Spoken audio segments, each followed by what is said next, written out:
You and I, we make this beloved circle whole. So come and join in. We've been waiting for you. Let's begin in love and in openness to grow our faith as we celebrate today this knowing that we have with our full bodies, not just with our heads. So let's rise in body or in spirit and join the Foos family as we begin with a song, We Are a Circle, because we know that this is true with our whole selves. Here we go.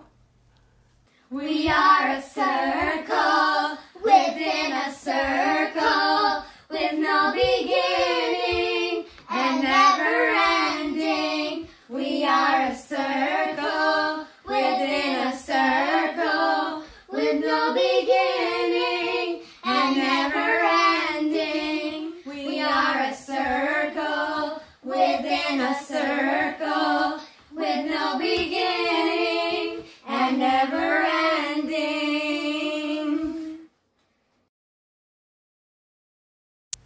Aiden and Evan will now light the flame of our faith with us. Life is a gift for which we are grateful. We gather in community to celebrate the glories and the mysteries of this great gift.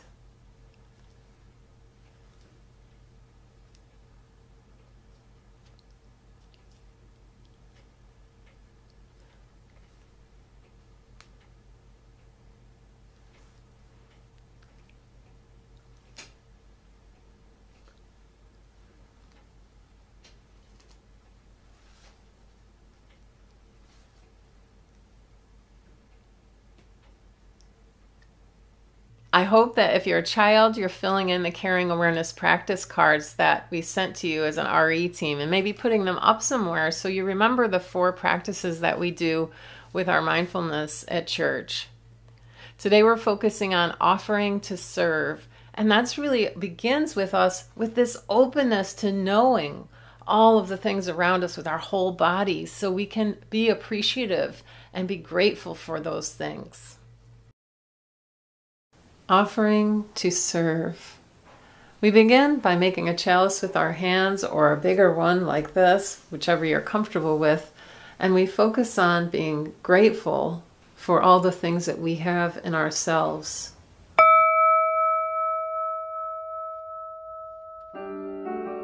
So breathing in and breathing out.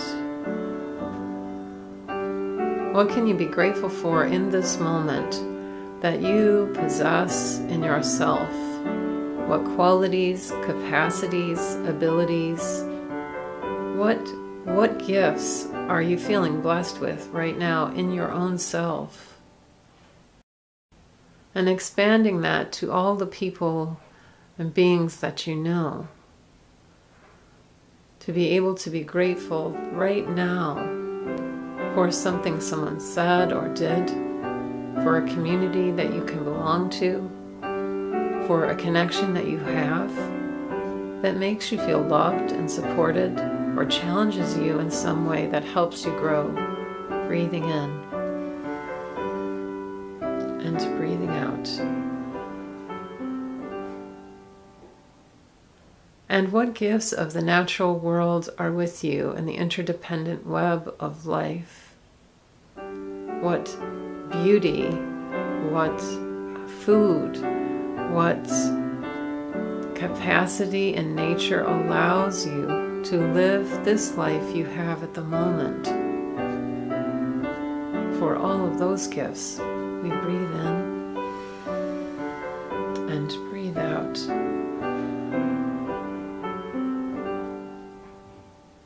So, having gathered all of this gratefulness of all of these gifts and blessings within ourselves, within our communities and others, and with the entire web of life, we gather that gratitude and we make an offering or intention to serve, opening up ourselves.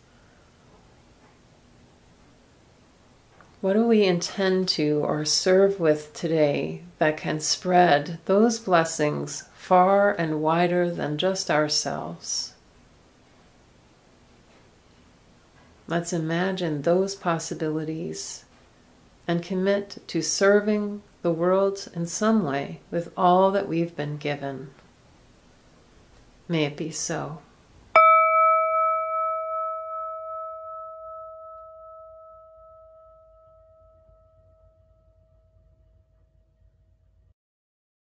How many of you were able to watch the Mars landing on Thursday?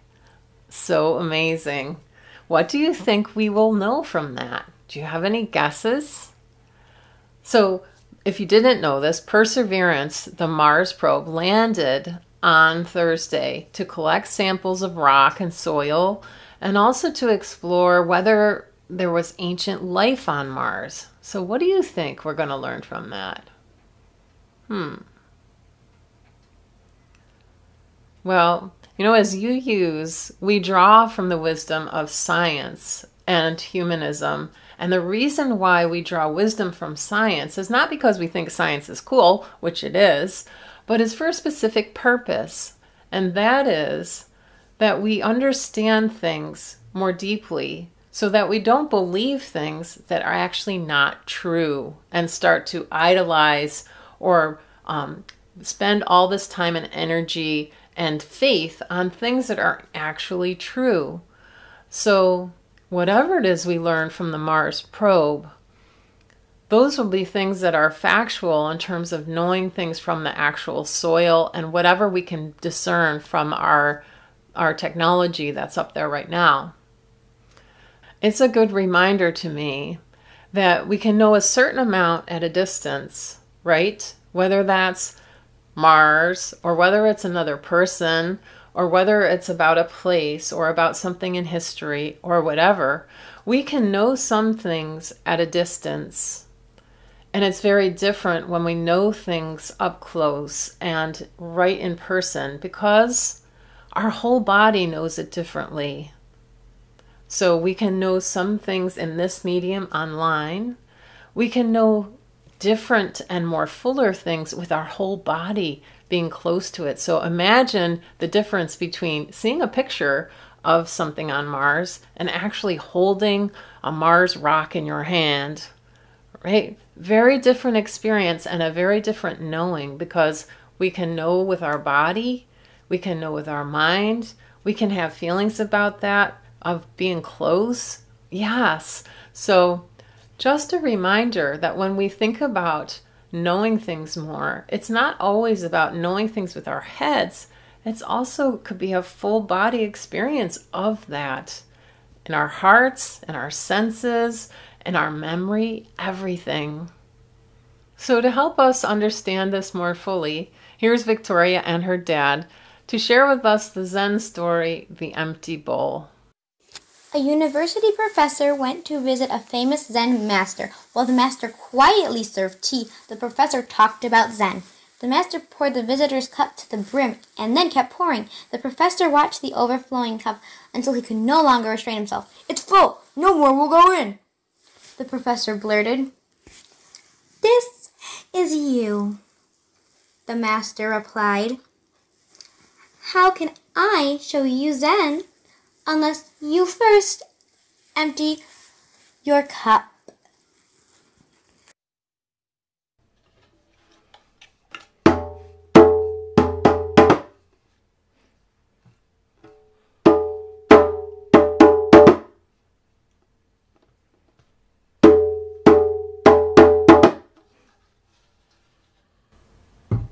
So in response to this story, I would invite you to just take a few moments and do something with your whole body to know it more fully.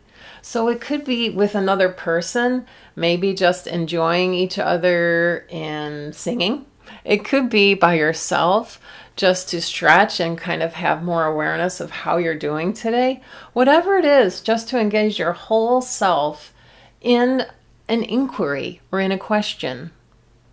And here's Ada, who will be playing for us Come Sing a Song with Me. Come sing a song with me. Come sing a song with me. Come sing a song with me.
I've heard this story many times, and it still teaches some important things. If we come to life feeling like we got it all figured out and we know everything about everything, it doesn't leave a lot of room for that chalice, right? For that openness to receive gifts. When we talk about our principle of acceptance of one another and encouragement to grow, they go hand in hand. If I don't accept you as a potential teacher for me, it will be hard for me to learn from you or to feel encouraged by you. So it's important that we open ourselves wide enough to know someone in their fullness and not just make a judgment about someone else's capacity to teach us something, regardless of our age, right? Because people of any age can be teachers, especially when it comes to things of the heart. And the third thing, which I don't know if we've covered this before when we've done this story in worship, but as observers of the story, we can see with our heart and our mind's eye that the student or the professor was being rude because he wasn't being open to the teachings of the master.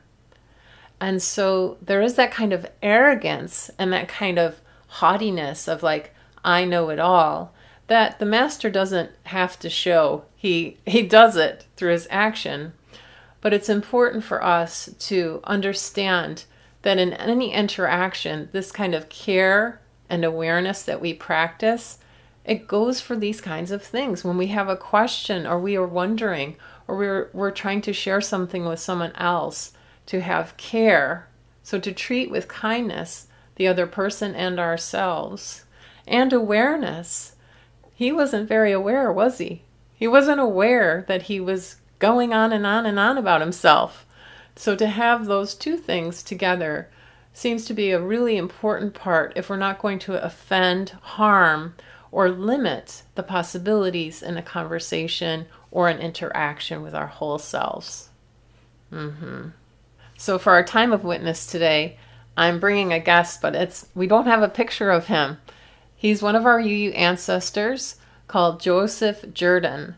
The Reverend Joseph Jordan was the first ordained African-American Universalist minister in our tradition. And the reason why he's a witness for me today is because he saw the education of children as central to faith. So not only did he establish a church in Norfolk, Virginia in the late 1800s, he also established a school. And in that school, he educated lots and lots of African American children from the area, wanting to have that fullness of experience of opening to all that may be known and having that opportunity to share and encourage that with all the kids there. Love him. And it's important to me because that commitment that he had lasted until 1984. So 100 years that school was active and thrived, even after the church part closed down. Very important witness for us today as we're thinking about opening to what we might know, to offer that to other people, whatever opportunities we can. So for a responsive affirmation today, I'm going to show you a series of pictures, and I'm going to invite you to, in yourself, to say a little prayer or intention to continue to make room for all that you might not know yet about this picture.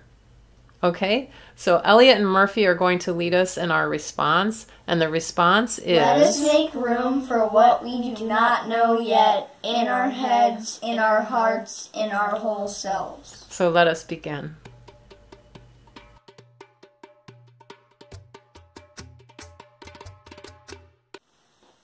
Let us make room for what we do not know yet in our heads, in our hearts, in our whole selves.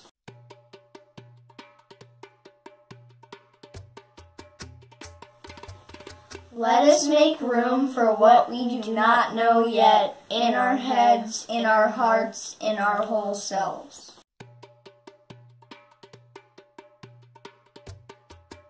Let us make room for what we do not know yet in our heads, in our hearts, in our whole selves. Let us make room for what we do not know yet in our heads, in our hearts, in our whole selves.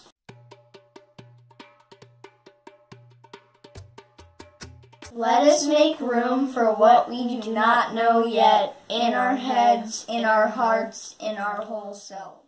So let us go from this place together with more openness of our hearts, more openness in our heads and in our full selves for all that we don't know yet. One thing is for sure, sending big love from church, from my heart, and from all of the staff here at First Unitarian. So good to be together. We'll see you next time. Bye for now. Where do we come from? What